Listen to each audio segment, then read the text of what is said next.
Imagine sitting alone beneath the stage, in a booth so small you can barely breathe, and realizing you're not the only one whispering the lines. What if the perfect performance demanded more than talent? What if it demanded souls?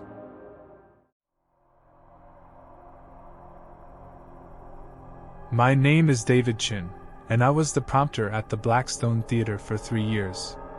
For those who don't know, a prompter sits in a small booth beneath the stage, following the script and whispering forgotten lines to actors when they need help. It's a job that requires you to be invisible, silent, and completely focused on every word being spoken above you. The Blackstone was producing Hamlet that winter, and everything seemed normal until our 3rd week of rehearsals. That's when I started hearing the whispers. At first, I thought it was just acoustics. Old theaters can carry sound in strange ways. But these whispers were different. They came from somewhere else in my prompt booth, as if someone was sitting right next to me in the cramped space barely big enough for one person. The whispers always knew the lines before the actors did. "To be or not to be," the voice would murmur, seconds before Hamlet reached that famous soliloquy. But the whispers weren't just reciting Shakespeare's words. They were giving different versions, older versions, as if they remembered the play from when it was first performed. During our dress rehearsal, our Hamlet, Marcus Rivera, forgot his line during the ghost scene. I was about to prompt him when the whisper beside me said, "Tell him, revenge is foul and most unnatural murder." But that wasn't the line in our script. Our version was modernized, simplified. The whisper was giving me the original 1603 text. I gave Marcus the whispered line, and something extraordinary happened. His entire performance shifted. He became more intense, more authentic, as if the original words had awakened something in him. The other actors responded to this energy, and suddenly our modern adaptation felt ancient and powerful. After rehearsal, I researched the prompt booth's history. What I found chilled me to the bone. In 1952, the Blackstone's prompter, William Ashford, had died during a performance of Hamlet.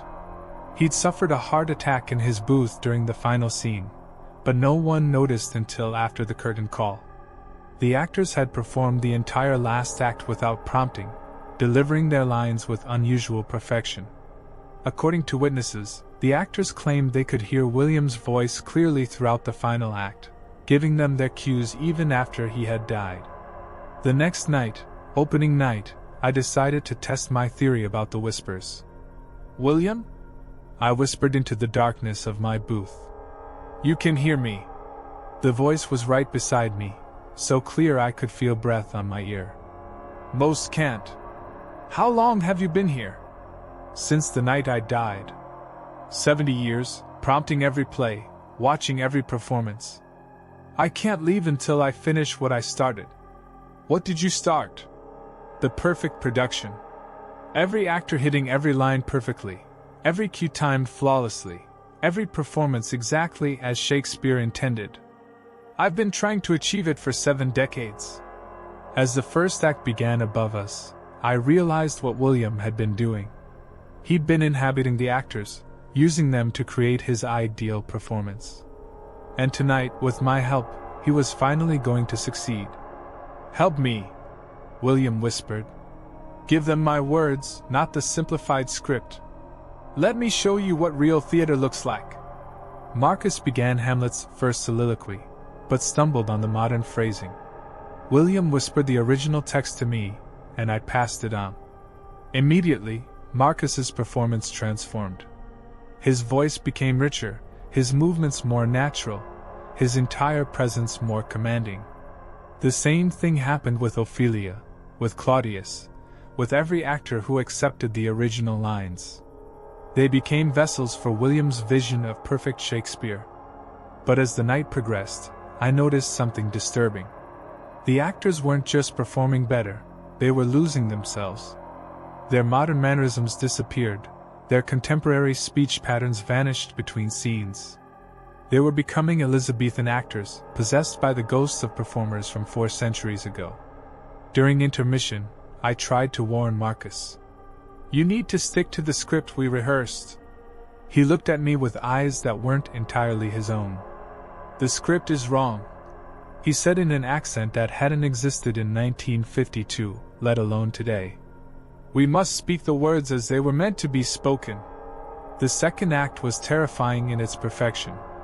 Every line delivered flawlessly, every movement precisely choreographed, every emotion exactly calibrated. The audience was mesmerized, witnessing what might have been the greatest performance of Hamlet in modern history. But I could see what they couldn't. The actors were fading, becoming translucent, their modern selves being consumed by the historical performances William was channeling through them. "William, you're killing them," I whispered desperately. "Not killing," he replied. "Perfecting.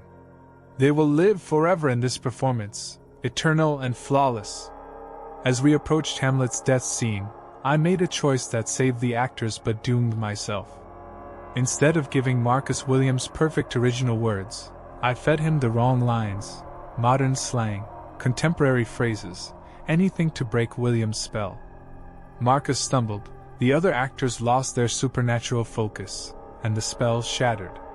They returned to their normal selves, confused but alive. Williams' rage was immediate and terrible. "You destroyed it! 70 years of work!" I felt his presence rushing toward me, not beside me anymore but into me. The last thing I remember as myself was the sensation of something cold and ancient sliding into my consciousness. They found me the next morning, slumped in the prompt booth, alive but changed. The doctor said I'd had some kind of neurological event, temporary amnesia, personality changes, nothing they could explain medically. But I know what really happened. William didn't die that night, he simply found a new host. I quit my job at the Blackstone, but it didn't matter. William comes with me wherever I go. He's always there, in the back of my mind, whispering corrections to every performance I see, every conversation I have, every word I speak. And sometimes, late at night, I find myself in theaters I don't remember entering, sitting in prompt booths I've never seen before, giving actors lines they never learned, helping William create the perfect performances he's been seeking for over 70 years. The terrifying part isn't that I'm possessed by the ghost of a dead prompter. It's that I'm starting to agree with him about what perfect theater should be. And I know that someday, when I find the right production, the right cast, the right moment, I'll help him achieve his vision of theatrical perfection. Even if it costs the actors their lives. Even if it costs me what's left of my soul. Because once you've tasted perfect theater, everything else feels like a lie.